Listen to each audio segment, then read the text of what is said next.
Coach, just your overall, okay na? Okay. Just your overall assessment of the conference and how disappointing was the result? Oh, it was very disappointing. Whenever you have a taste of something like that, parang makakatungtong ka na ng semis. You even have one game on the front end of a best of 3. Masakit talaga. But I mean, give credit to the other team. Rain or Shine is a good team. Coaching is a good coach. So I think we lost to a better team. But there's no excuse. I mean, we have to be better. I have to be better. And however painful it may sound, we will learn from this experience. And hopefully, kung ano man yung matutunan namin, ma-carry over namin sa next. But masakit talaga. I mean, the dugout was quiet and everyone have their heads down. Masakit. I mean, we finished one of our best finishes.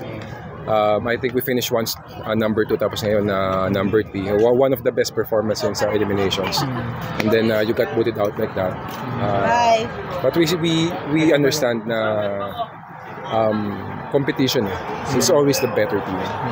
And hats off to Rain or Shine. They did a good job.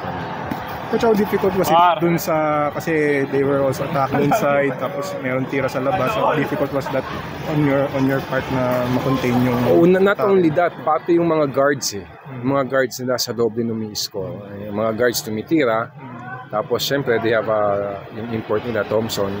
So, medyo mahirap magkaroon ng give pag ganun. Loob-labas, at the same time yung mga guards pumapasok din sa loob. Medyo wala kang give So talagang hindi mo kasi masastop naman lahat. You have to pick your poison. It just so happen parang walang ma-pick na poison. Lahat ng poison deadly So yeah, it's nag-click lahat sila That's why they're a good team and that's why they beat us. Coach, Philippine Cup, kasi though na-mention mo na dati na parang ayaw nyo na ng moral victory. Oh, yeah. How do you look forward to the Philippine Cup after this performance?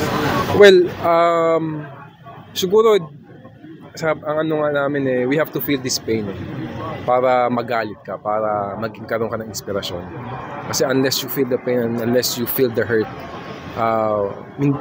hindi ka siguro pagka nahihirapan ka na, pagpagod ka na, pagka it seems that nothing is going on correctly, doon ka kukuha ng inspirasyon. Yung maalala mo, sakit nun, ayoko nang maranasan ulit yun, doon ka kukuha ng inspirasyon na ganun And maybe, I'm hoping, hindi man namin alam ngayon, I'm hoping there's a reason why we got booted out ngayon. Siguro to fuel us harder in the future, hopefully the near future, but for sure we'll make another good run. I mean, we will try our best to make a good run come All Filipino. I think there's a lot of good things na makukuha namin from this this Governor's Cup, and for sure kukunin namin yon. At the same time, yung mga kung saan kami nagkulang, we will find a way on how to correct those, and we'll make a good run for sure. So we will prepare, and siguro nga maaga na wala, so mas may time ka mag-prepare. Maybe that's a good thing, but I don't mind going all the way ngayong Governor's Cup tapos papuntang All Filipino. But it is what it is. We will roll with the punches, ika nga, and we will take it as it is, as like men. We will come back stronger. Okay, Coach.